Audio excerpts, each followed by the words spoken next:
حضرت سلمان فارسی رضی اللہ عنہ کے قبول اسلام کا دلچسپ واقعہ۔ حضرت سلمان فارسی رضی اللہ عنہ کا تفصیلی واقعہ خود انہی کی زبانی سنیے۔ فرماتے ہیں کہ میں صوبہ اصبہان میں ایک جگہ کا رہنے والا ہوں جس کا نام جے ہے۔ میرا باپ اس جگہ کا سردار تھا اور مجھ سے بہت زیادہ محبت کرتا تھا۔ میں نے اپنے قدیم مذہب مجوسیت میں اتنی کوشش کی کہ آتش کدا کا محافظ بن گیا۔ مجھے باپ نے ایک مرتبہ اپنی جائیداد کی حفاظت کے لیے بھیجا۔ راستے میں میرا گزر نصارہ کی گرجا پر ہوا۔ میں سیر کے لیے اندر چلا گیا۔ ان کو نماز پڑھتا دیکھا تو وہ مجھے پسند آ گئی۔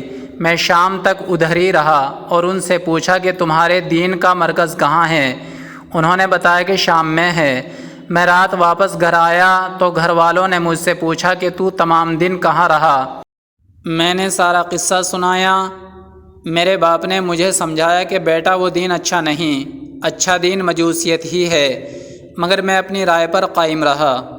باپ کو خدشہ ہو گیا کہ میں کہیں چلا نہ جاؤں، تو باپ نے میرے پاؤں میں بیڑیاں ڈال کر مجھے بند کر دیا۔ میں نے عیسائیوں کو پیغام بھیجا کہ شام سے سوداگر اور تاجر آئیں تو مجھے مطلع کریں۔ چنانچہ کچھ تاجر آئے تو انہوں نے مجھے مطلع کر دیا۔ جب وہ واپس جانے لگے تو میں نے پاؤں کی بیڑیاں کاٹ ڈالیں اور ان کے ساتھ ملک شام چلا گیا۔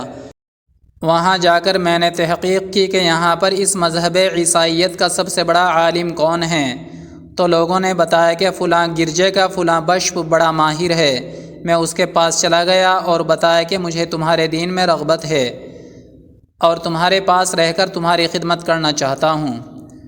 اس نے منظور کر لیا، مگر وہ اچھا آدمی نہ تھا، بہت بخیل اور زر پرست تھا۔ جو مال جمع ہوتا وہ اپنے خزانے میں جمع کر لیتا اور غریبوں پر خرچ نہ کرتا۔ جب یہ مر گیا تو اس کی جگہ دوسرا راہب بٹھایا گیا۔ یہ اس سے بہتر تھا، دنیا سے بے رغبت تھا۔ میں اس کی خدمت میں رہنے لگا۔ جب اس کے مرنے کا وقت قریب آیا تو میں نے اس سے کہا کہ مجھے کسی کے پاس رہنے کی وصیت کرتے جاؤ۔ تو اس نے کہا کہ میرے طریقے پر دنیا میں صرف ایک شخص ہے جو کہ موصل میں رہتا ہے، تم اس کے پاس چلے جانا۔ اس کے مرنے کے بعد میں موصل چلا گیا اور اس راہب کو سارا قصہ سنایا اور بتایا کہ میں تمہاری خدمت میں رہنا چاہتا ہوں۔ اس نے منظور کر لیا۔ میں اس کی خدمت میں رہا۔ وہ بہترین آدمی تھا۔ جب اس کی بھی وفات ہونے لگی تو میں نے پوچھا کہ میں اب کہاں جاؤں؟ تو اس نے کہا کہ فلاں شخص نصیبین میں ہیں، اس کے پاس چلے جانا۔ میں اس کے مرنے کے بعد نصیبین چلا گیا اور اس شخص کو اپنا قصہ سنایا، خدمت میں رہنے کی درخواست کی جو کہ منظور ہو گئی۔ وہ بھی اچھا آدمی تھا۔ جب اس کے مرنے کا وقت آیا تو میں نے اس سے پوچھا کہ میں اب کہاں جاؤں؟ اس نے کہا کہ غموریاں میں فلاں شخص کے پاس چلے جانا۔ میں وہاں چلا گیا۔ وہاں بھی اس طرح کا قصہ پیش آیا۔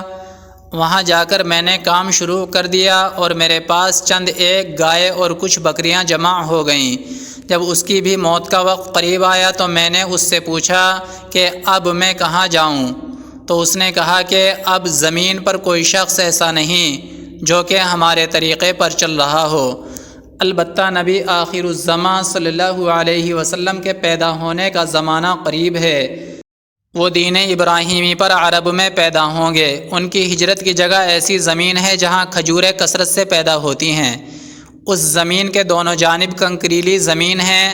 آپ ہدیہ نوش فرمائیں گے اور صدقہ قبول نہ فرمائیں گے۔ ان کے دونوں شانوں کندھوں کے درمیان مہر نبوت ہوگی۔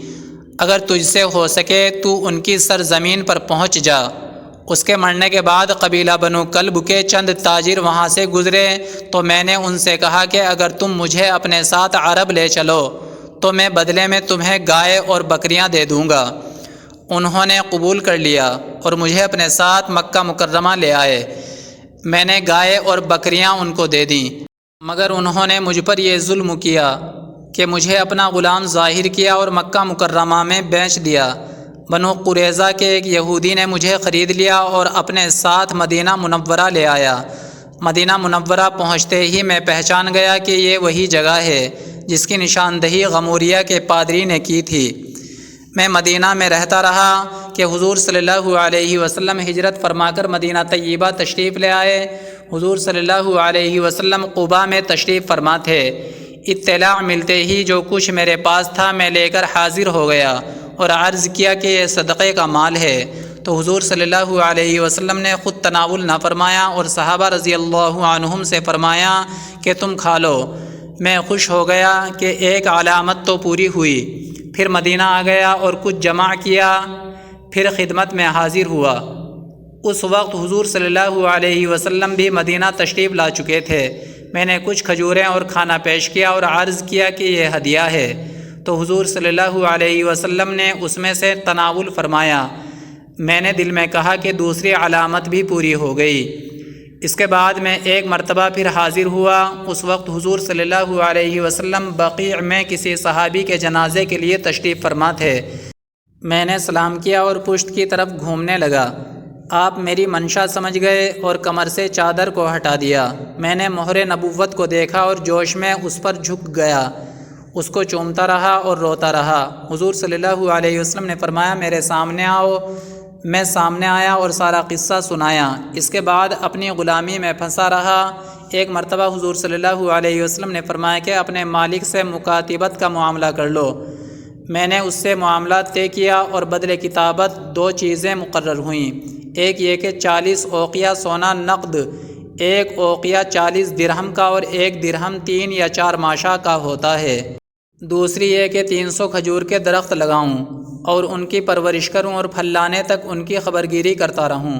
چنانچہ حضور صلی اللہ علیہ وسلم نے اپنے دستے مبارک سے کھجوریں لگائیں جو کہ اسی سال پھل لے آئیں، اور اتفاق سے کسی جگہ سے سونا بھی آ گیا۔ حضور صلی اللہ علیہ وسلم نے مجھے یعنی سلمان فارسی کو مرحمت فرما دیا کہ جاؤ اور اس کو بدلے کتابت میں ادا کر دو۔ میں نے عرض کیا حضور صلی اللہ علیہ وسلم یہ کافی نہیں ہوگا، یہ تھوڑا ہے اور بدلے کتابت کی مقدار بہت زیادہ ہے۔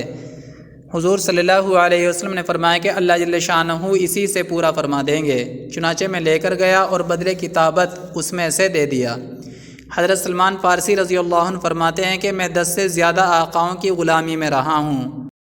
مکاتبت کوئی غلام اپنے مالک سے یہ طے کر لے کہ میں تمہیں اس قدر مال دوں گا، لیکن شرط یہ ہے کہ تم مجھے آزاد کر دو گے۔ ایسے غلام کو مکاتب، اس رقم کو بدلے کتابت اور اس معاملے کو مکاتبت کہتے ہیں۔ محترم ناظرین، آپ سے درخواست ہے کہ آپ براہ کرم ہمارے چینل کو سبسکرائب کریں، ویڈیو پسند آئی ہے تو لائک کریں اور شیئر کرنا نہ بھولیں۔ بہت شکریہ۔